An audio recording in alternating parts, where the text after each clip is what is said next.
Okay, everybody, let's look at the homework for this second test. We'll begin in the first chapter looking at national output and national income.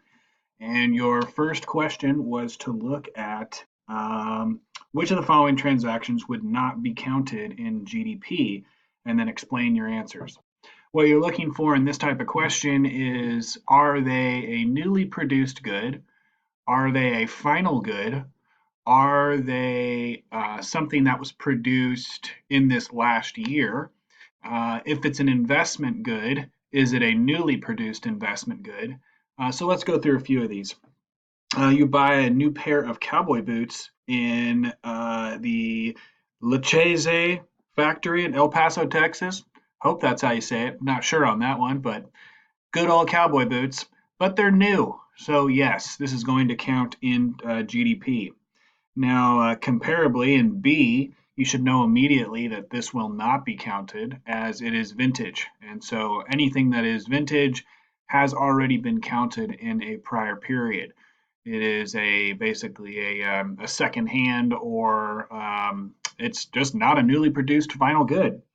Let's see, you take a day of vacation to work in your yard. So you've given up an activity that might count towards GDP, and you are doing productive work, although it is unpaid work, and it is essentially volunteer work at this point. Now, if you did buy anything to conduct that work, that could be counted as a consumption good.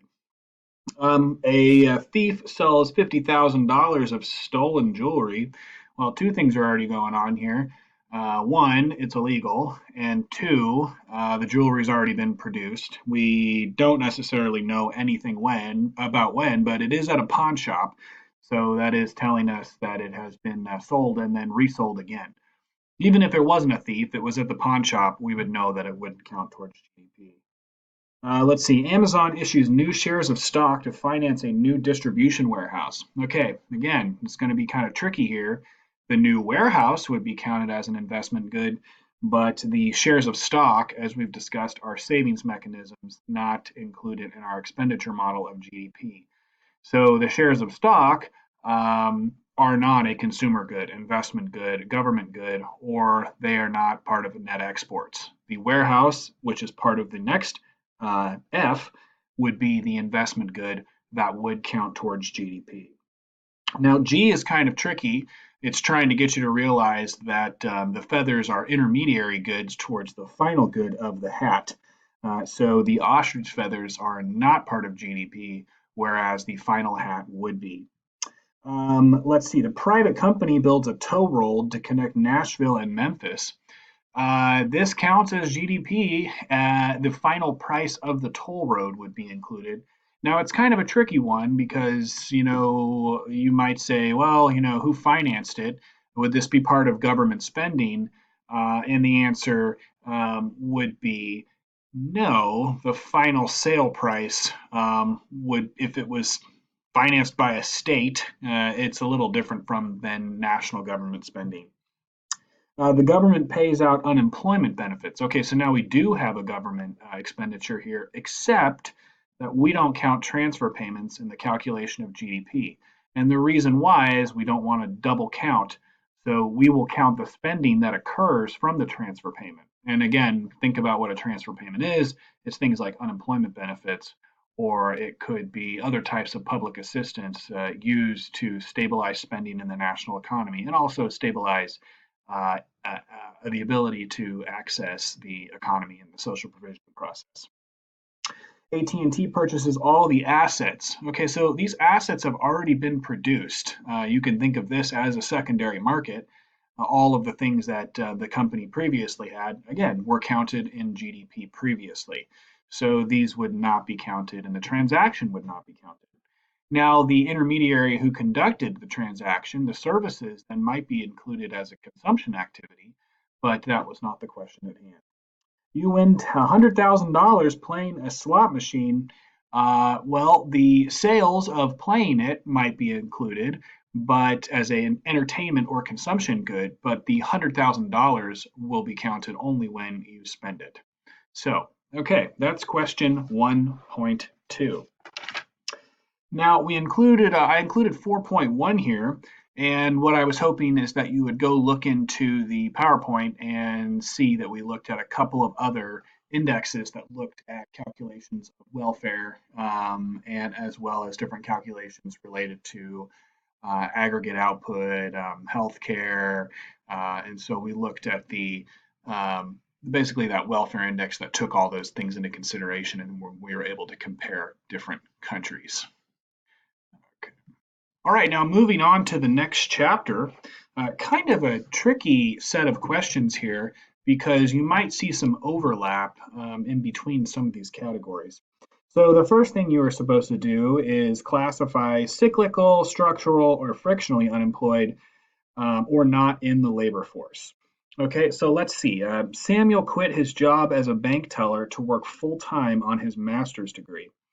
Okay, well, he quit, and he is moving to do something else. Well, he wasn't fired, and he wasn't fired for economic reasons, and he wasn't seasonally employed. So, in fact, he has just simply left the labor force. Let's see. Sharman lost her job, key phrase, as a customer service representative when her employer outsourced the work to India. Okay, so she lost her job. Now, this one could be kind of answered with two arguments. One, the general hiring and firing falls into a frictional unemployment, but because this is so specific to the type of job lost, it would fall more likely into structural unemployment. The reason why? The job is actually somewhere else. So, for geographic reasons and as well technical reasons, the job has moved on to another location because she was not able to go to India and then take the wages of the Indian worker, she becomes structurally unemployed. What would make this answer a bit clearer is to say, is she officially unemployed? And we would have to know that she was looking for work. Okay, Lucy just graduated from law school and is deciding which job offer she will accept. All right, well, let's think about this one. She has a job offer, so she's been looking for work. So that immediately puts her into the labor force and also as officially unemployed. Carlos got laid off from his job as a limo driver. Okay, he was laid off and he gave up. All right, well, if he gave up, we know our definitions are pretty strict. Um, got laid off, we could put him into frictionally unemployed or cyclically unemployed if the loss of job was for economic reasons, but he gave up working, so we only have so many categories to choose from, and in this case, he's out of the labor force. Byron quit his teaching job in Atlanta, and he's going to go look for a higher paying job in Miami, and he's still looking for a job. All right, well, he's in the labor force because he's still looking. He quit, he moved on, but he's unemployed and he is actively searching for work. Arlisha lost her job as a restaurant manager due to a recession. Well, the only one we've had so far that gave us a keyword recession, so we are in the realm of cyclical unemployment. Now, there was one last question that I think is worth looking at, and it was a policy question. What do you focus on during a downturn, unemployment or GDP? Now, I was hoping that you would argue either way or both, or try to see if you could connect the two. If there's falling unemployment, we could also see falling GDP. If there's falling GDP, we could also see unemployment. So we know the links are there, but the next question might be, what do we target? Well, it's very difficult to target GDP in a big way. We could have some type of government spending, and as you saw in our last class and in the last chapter of this section, we could see a multiplier effect from an autonomous injection of government spending. But at the same time, we could also spend on employment. So we could have a job guarantee program, or we could have public works programs that hire people and also at the same time increase spending. So what it was really trying to get at here was there are different ways to resolve recessions, and from the perspective of the government, they would have to really start to think about what would be the best approach and more specifically the fastest approach. Okay, for the last chapter, I only have one question. It's very definitional, and if you look at the study guide for this section, you can tell there wasn't a lot that I asked of you, although you would need to know some of the basics that we've been covering in the last few sessions. So briefly define the following terms and explain the relationship between MPC, the marginal propensity to consume, and MPS, the marginal propensity to save, and the relationship between aggregate output and aggregate income. First, what is the marginal propensity to consume? You should be thinking it is the marginal additional amount, propensity, to consume of every additional dollar earned in the national economy. It's the fraction of each additional piece of income that is spent either on consumption, either on investment, or either on some type of import or export. I guess in this case, just imports. Marginal propensity to save. Well, 1 minus the marginal propensity to consume is the marginal propensity to save. It's the fraction that wasn't spent out of that additional dollar that was generated in the national economy. Aggregate and output and aggregate income, we have said that's an identity, that they are equal. $1 spent from the generation of output creates $1 additionally in income.